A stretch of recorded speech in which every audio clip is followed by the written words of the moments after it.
What's going on, guys? Now I'm back with another video, and I wanted to talk about the Tim Tszyu versus Sebastian Fundora press conference. I've got some thoughts on this. Now, I've got to say straight off the bat, I was super impressed by Tim Tszyu here, because even before the press conference, when this fight was announced a little while ago, I was extremely confident that he was winning, and I'm even more confident now. I'm even more looking forward to the crowning of a new superstar in the 154-pound division on the weekend, because one of the things I look at in a press conference, and this is something I borrowed from Hatman Strikes Back, one of the OG boxing YouTubers as far as I'm concerned, is that when you look at a press conference, you can tell how a fighter is doing mentally by how they behave in relation to how they normally behave. So in other words, Tim Tszyu is a quiet, cold as ice guy who's just very serious, very straight-faced most of the time. He's no messing around, no nonsense. So if you see him behaving like that, like his normal self at the press conference, you know he's confident. But if you see him suddenly being super aggressive, ranting and raving, flipping tables over, anything like that, you might think to yourself, well, why is he suddenly acting outside of his normal behavior? It's probably because he's actually rattled. Well, there was nothing like that here. Tim was as cold as he normally is. He came across super calm, super relaxed, super confident. As he said himself, it's not his first time headlining a pay-per-view. It's his 12th time. This is just a big show in the United States. It's in Vegas, but you don't get the sense at all that this occasion is too big for him. And I was super relieved to see that. Not that I was expecting anything different, but just seeing it in person, it's made me even more sure that Tim is winning on Saturday night.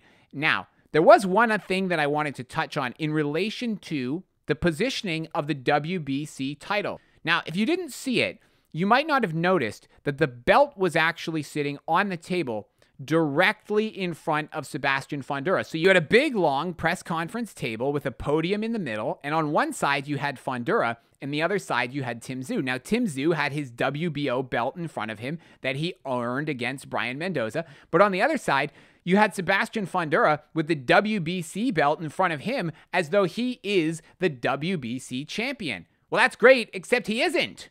He's never earned the belt. He's never fought for it against the champion. And in fact, he was originally supposed to be competing for it on the undercard, and he wasn't going to be challenging the champion. He's not the champion. He wasn't challenging the champion. The belt is vacant. So it should have been, as Tim Tszyu pointed out not once but twice, it clearly annoyed him as well, in the middle of the table. It wasn't.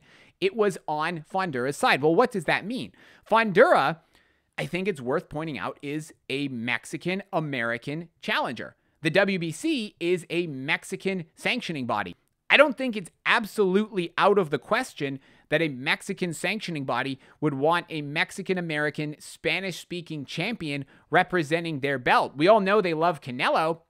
I don't think it's out of the question that they would prefer Fundora to win this fight as well. And I think it's interesting looking at the positioning of the title, knowing that he's essentially the home fighter and that Tim Tszyu, even though he is the face of this fight, he is, at the end of the day, from Australia. He's not from the United States. He's not of Mexican heritage. As far as I know, he doesn't speak Spanish. He's probably not, in theory, the face that the WBC ideally wants for their belt. And it's also worth noting that Fundora was actually wearing a green watch, which was a replica of the WBC World Championship title. So the optics of it, as far as I'm concerned, weren't great. It didn't exactly make the title look like it was neutral. It definitely looked like there was an element of quite blatant favoritism, or flavoritism, whichever, favoritism going on in favor of Fundora.